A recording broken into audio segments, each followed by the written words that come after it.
Dr. Paul Duignan here, 3-minute outcomes.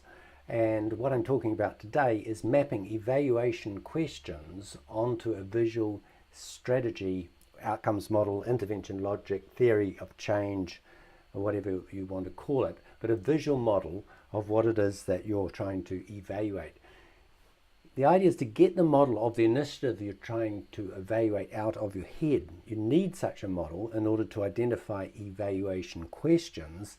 Why not get it on paper and work directly on it to identify those questions? So let's have a look at the model here as an example. This is an archery initiative.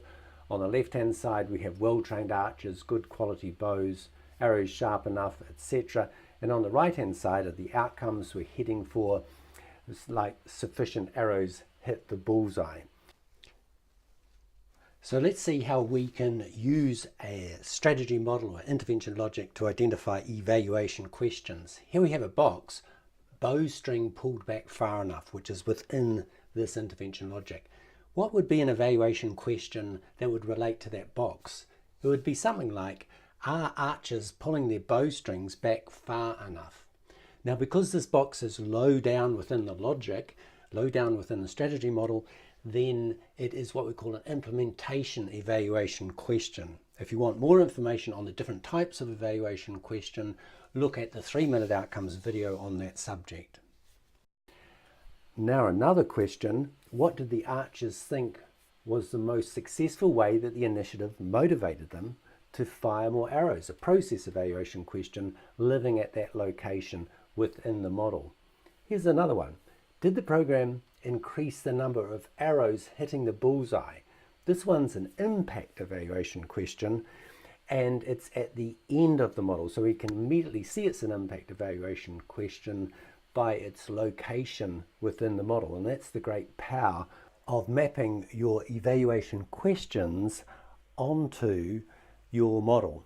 It lets you see the type of question, and it clarifies where it lives in the visual outcomes strategy model intervention logic.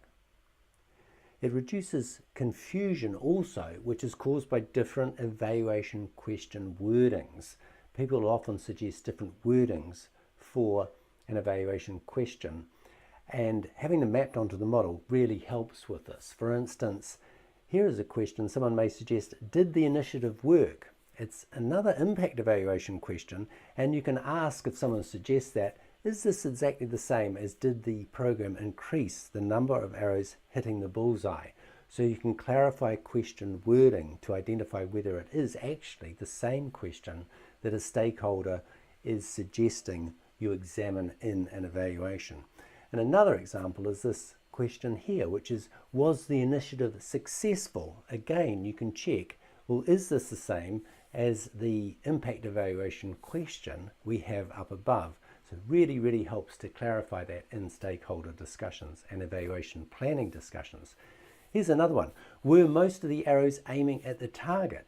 Now this one would more appropriately live a little bit to the left within your model, not under the terminal box on the right-hand side about sufficient arrows hitting the bullseye, but more under the box, sufficient number of arrows still heading in the right direction, 3/4 of the way up the range.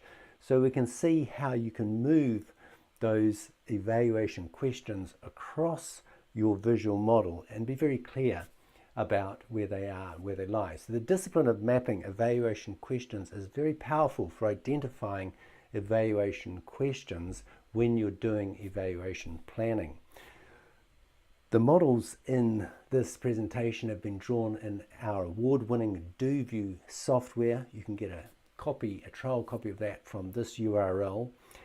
And if you want more information about this 3-minute outcomes video, you can find it at this URL, and you can get all of the 3-minute outcomes at this URL below. Have fun doing your evaluation and outcomes work, and I'll talk to you another day. Dr. Paul Duignan.